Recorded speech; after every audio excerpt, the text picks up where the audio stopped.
ദിവസവും പള്ളിയിൽ പോകുന്നു, വിശുദ്ധ കുർബാനയിൽ പങ്കെടുക്കുന്നു, ഒത്തിരിയേറെ നേർച്ച കാഴ്ചകൾ അർപ്പിക്കുന്നു, എല്ലാവിധ ആചാര അനുഷ്ഠാനങ്ങളും നമ്മൾ ചെയ്യുന്നു, ധ്യാനങ്ങൾ കൂടുന്നു, ആരാധനകളിൽ പങ്കെടുക്കുന്നു. അങ്ങനെ ആത്മീയമായ എല്ലാ കാര്യങ്ങളും നമ്മളെക്കൊണ്ട് ചെയ്യാവുന്ന വിധത്തിലെല്ലാം നാം ചെയ്തിട്ടും ജീവിതത്തിൽ ഒരു മാറ്റവും വരുന്നില്ലേ? എന്തുകൊണ്ട് ദൈവം എൻ്റെ പ്രാർത്ഥന കേൾക്കുന്നില്ല? അല്ലെ എന്തുകൊണ്ട് ദൈവം ഞാൻ ഇത്രയേറെ ഇതെല്ലാം ചെയ്തിട്ടും ദൈവം അത് സ്വീകരിക്കുന്നില്ല എന്ന് ഒരിക്കലെങ്കിലും നമ്മൾ ചിന്തിച്ചിട്ടില്ലേ? സ്നേഹമുള്ളവരെ, പലപ്പോഴും നമ്മൾ ചിന്തിക്കാതെ പോകുന്ന ഒരു കാര്യം ഇതിൻ്റെ ഉള്ളിലുണ്ട്. അത് പലപ്പോഴും നമ്മൾ ശ്രദ്ധിക്കാതെയാണ് ഇതെല്ലാം ചെയ്തു കൂട്ടുന്നത്. അതുകൊണ്ടാണ് നാം എന്തെല്ലാം ചെയ്തിട്ടും ദൈവസന്നിധിയിൽ നമ്മുടെ പ്രാർത്ഥന കേൾക്കാതെ പോകുന്നതും നമുക്ക് അവിടെ നിന്ന് മറുപടി ഒന്നും ലഭിക്കാതെ ഇരിക്കുന്നതും.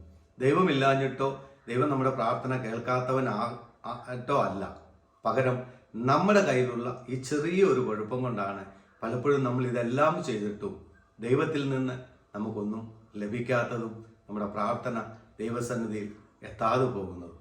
ചെറിയൊരു കാര്യമാണ്, വേറെ ഒന്നുമല്ല.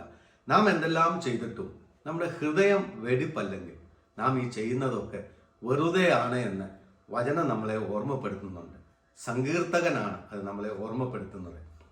66-ാം സങ്കീർത്തനം 17-18 തിരുവചനങ്ങളിൽ അത് വ്യക്തമായി ഓർമ്മപ്പെടുത്തുന്നുണ്ട്.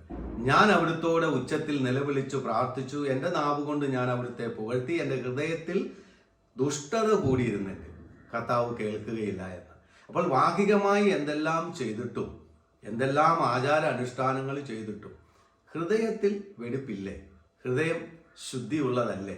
ഹൃദയത്തിൽ അകൃത്യം നിറഞ്ഞതാണോ? എങ്കിൽ നാം ഈ ചെയ്യുന്നതൊക്കെയും വെറുതെയാണ്. അതുകൊണ്ട് നമുക്ക് യാതൊരു പ്രയോജനവുമില്ല, നമ്മുടെ പ്രാർത്ഥനകൾ ദൈവസന്നിധിയിൽ എത്തുകയുമില്ല എന്ന് സങ്കീർത്തകൻ നമ്മളെ ഓർമ്മപ്പെടുത്തിക്കുക. സ്നേഹമുള്ളവരെ, ഭാഗികമായ വേഷവിധാനങ്ങളിലോ ഭാഗികമായ ആചാരാനുഷ്ഠാനങ്ങളിലോ തൃപ്തിപ്പെടുന്നവനല്ല നമ്മുടെ ദൈവം. അതൊക്കെ മറ്റുള്ളവരെ കാണിക്കാനും മറ്റുള്ളവരെ തൃപ്തിപ്പെടുത്തുവാനും മാനുഷികമായി നമുക്ക് ചെയ്യാവുന്ന കാര്യങ്ങളാണ്. എന്നാൽ ദൈവം നമ്മുടെ പ്രാർത്ഥന സ്വീകരിക്കണമെങ്കിൽ ദൈവം എപ്പോഴും കാണുന്നത് നമ്മുടെ ഓരോരുത്തരുടെയും ഹൃദയമാണ്. ഹൃദയം എപ്രകാരമായിരിക്കുന്നോ അതനുസരിച്ചാണ് ജീവിതത്തിൽ അനുഗ്രഹങ്ങളും സന്തോഷവും സമാധാനവും ദൈവകൃപയും നമ്മളിൽ നിറയുന്നത്.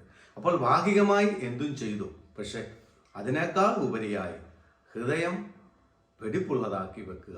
എങ്കിൽ മാത്രമേ നമ്മുടെ പ്രാർത്ഥനകൾ ദൈവസന്നിധിയിൽ എത്തുകയും നമ്മൾ എന്ത് ആഗ്രഹിക്കുന്നോ ആ ആഗ്രഹം ജീവിതത്തിൽ സഫലമായി തീരുകയും ചെയ്യുകയുള്ളൂ. അപ്പോൾ അതുകൊണ്ട് എപ്പോഴും ദൈവത്തോടെ അടുത്ത് ചെല്ലുമ്പോൾ ഹൃദയവിശുദ്ധിയോടെ അടുത്ത് ചെല്ലുവാനായി പരിശ്രമിക്കുക.